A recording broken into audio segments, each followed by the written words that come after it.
welcome to today's show. I'm Jacqueline Stockwell, CEO and founder at Leadership Through Data. I inspire and motivate information leaders across the world. Welcome to today's show. Now, today I'm on my own. I'm going to be talking about the 5 Ps of awesome presenting. Now, I'm going to take you from my dusty files to absolutely brilliant presentations. I'm all about inspiring, motivating, and educating information leaders across the world to focus on your messaging and your storytelling. And it's so important that we're starting to change the way we present information. And how we do that is through public speaking, through engagement, but also how we present ourselves through a branding. And there's a few more podcasts coming up around that. First of all, I want to talk about storytelling. So storytelling is how we connect to people. We've been telling stories for thousands of years before we could read and write. Stories connect to an emotional aspect of a human being. They're a really, really useful and powerful way to get your point across and picture things in people's minds. So why are presentation skills so important? So I want to tell you a little story about why I care so much about this stuff. And it's my story. So I'm sitting in this dark, damp, smelly records library, wondering what I'm going to do with myself. See, before I used to work for the National Health Service. I was in an information management role. It was dynamic, it was fun, it was creative, and I had lots of seniority. And then I left to have my baby girl. And when I came back, things were a little bit different. The job had changed, I'd lost my old position, and I was stuck in this dark, dusty, musty records library, wondering what to do. The thoughts that were going through my head is that I could have stayed. It was a really nice job, and I would have had a great pension. But for me, being true to myself, being authentic, and really making a difference in the world really mattered to me. So I wondered what I was going to do. And then I realized the training sessions that I'd been to were boring. People just weren't learning, rather waiting for the next coffee break. And I wanted to do something that was different. I wanted to offer a training course that people could apply their knowledge straight away and actually use it, rather than giving you something and saying, read this, good luck, best get on your way. And that's why I started Leadership Through Data. And we're all about making learning fun, useful, and making every minute that you spend in training, presentations, really matter, because your time is so important. So let's not forget that. Your time is important. Your time costs money. So why would you want to sit through something and not have the value of the time?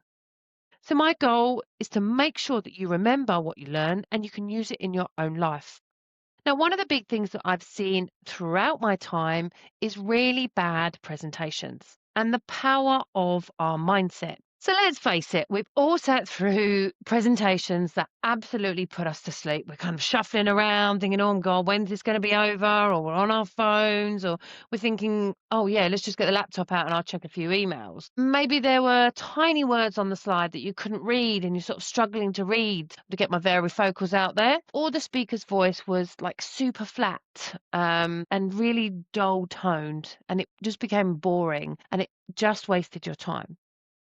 But here's the thing, the biggest problem isn't always the content, it's how it's presented and the nerves and how you think about presenting. There's even a saying that people are more scared of public speaking than dying. And I like to relate that to sharks, because I love sharks. They come with fear and they come with danger, but you can take quite a lot of lessons from the shark breed and how they presence. And that's linked to public speaking. And I've got a really good story on that in my book. But instead of running away from our fear, why can't we use something that we're fearful about and let us use it to overcome that? And that's where I pulled the link from sharks to public speaking. One of the fun tricks that I do in my classes, and is also in my book and presentations, is that you should move your arms as far as you can. Now, this is a real thing, and if you're driving, listening to this podcast, it's going to be a bit of a challenge for you. And I will put the video for the Tony Robbins video in the show notes. But this is about belief, and I've utilized this technique a few times. So I would encourage you to go and play the video from Tony Robbins and just see how far you can move your arms. Are you in the 25% or are you in the 50%? of the belief in the mindset. Now, it's super important for you to try this because it shows and demonstrates the super powerfulness of your mind and the belief you have in yourself. And if you can believe you'll do something, you will next time. And that video is just insanely good to present, to back up what I'm saying. So next time you want to do a talk, don't just practice your words. You need to imagine the whole thing. You need to picture it. You need to put yourself presence on stage. Find out what your environment looks like. You know, are there round tables? Are they in rows? Is there a stage? You know, so you can really start to build that picture up into your mind. One of the other things you also need to do is start to picture your audience, a happy audience, an engaged audience, and something that you're actually making sure that your messages are landing where you want them to land. Have you got a joke? Have you got a pause? Are you doing them in the right frame at the right time? And they're really, really important things when it comes to public speaking, certainly from your pace and your tone and your execution as well. Talk more about that in my book and later on. So the 5 Ps of public speaking. So the first one is planning. So you need to make sure you plan. You need to prepare is the second P. You need to practice. Practice is a huge thing. There's no more winging it anymore. You need to think about your personal aspects. So what are you going to wear? What shoes? And the fifth P is your performance. You need to keep these in mind for any presentations that you give. So let's go into a bit more detail around that. So you want to plan. So before you even open your PowerPoint, you need to take time to plan your talk.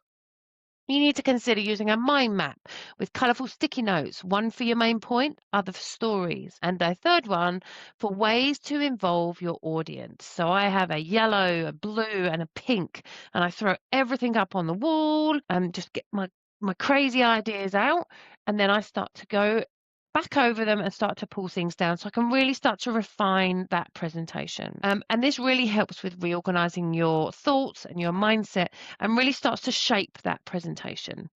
And depends how big the wall is, it depends how long you want to make it. From there, you need to also make a couple of key things is you need to work out who your audience is. So you wouldn't do a wedding speech to your senior leadership team. So make sure you know who your audience is and what messages you want to land. Do you also want to inspire, motivate, educate? Do you want to sell a product? What is the outcome and what is the feeling that you want your audience to feel at the end of it? The majority of my sessions, I want to make sure that they're inspired and they're motivated and they're leaving and they're going, yeah, that was awesome. That's the feeling that I always want to achieve. So let's look at 2, preparation. This is how you can shape your talk and how you're going to decide to deliver it.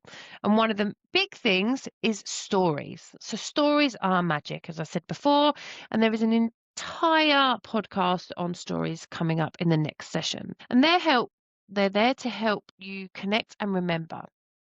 For example, right at the start of this podcast, I shared my time in my records library to get your attention. But when you're utilizing stories and I was describing that story to you, did you picture in your mind that you were in that dark, damp, dusty records library? Were you in a small space? Could you feel that musty?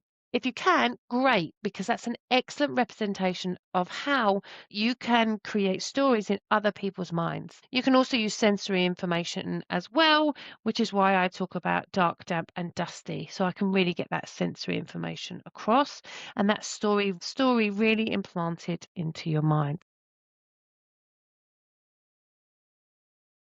You need to make sure you have a story. So key things is 3 to 4 stories, but you also need to practice your story in a way that feels natural. So it's not robotic. It's not, straight off the tongue. It's not in a dull tone. You need to check your voice. Are you loud enough? Are you lively enough? Do you want to make sure that you've got the energy? That is how you keep people's interest.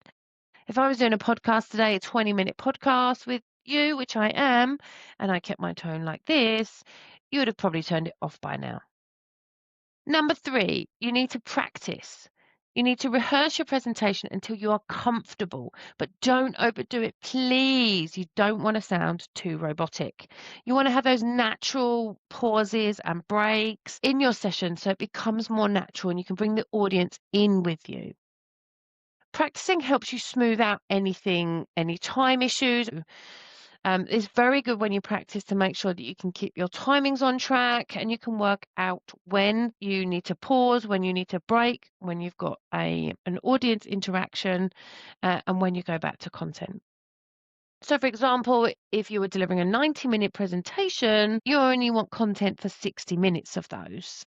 And of those 60 minutes, you want to make sure that you can practice those and time it as well. When you practice, you can record it yourself and watch it back. My only caveat with that would be is to make sure you're kind to yourself. You're looking at the presentation and your delivery rather than what you look like or anything else you might find flaws within yourself. So make sure it's you review that in a really positive light. You can also do it in front of your friends, your family, and really get that feedback of where you can improve. Number 4, you want to bring your personal aspects into it. So bring your authentic self to the stage. I'm now known for all my colourful attire when I come on stage, but I'm also known for my movement entries and closures.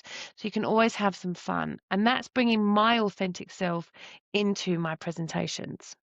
You want to make sure you share personal stories, and coming with personal stories will make it real for you. So that confidence of you delivering a presentation will come naturally, and then people will connect with you.